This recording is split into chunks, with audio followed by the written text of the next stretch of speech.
Welcome back to another technical deep dive here in the debug zone. Today we're tackling a big question and breaking it down with insights from other users. Hopefully this clears up some misconceptions and helps you get the answer you need. So buckle up, stay a little curious, and let's jump right in.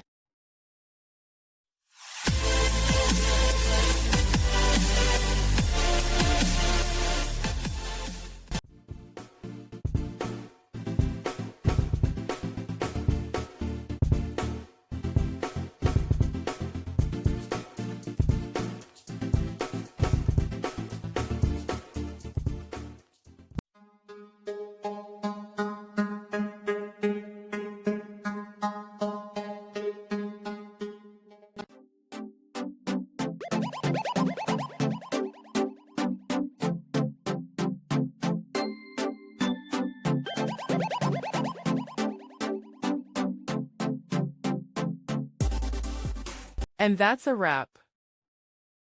I hope you found the answer you were looking for. If you did, take a second to hit that subscribe button. It really helps out. And let me know in the comments which solution worked best for you. See you next time in the debug zone.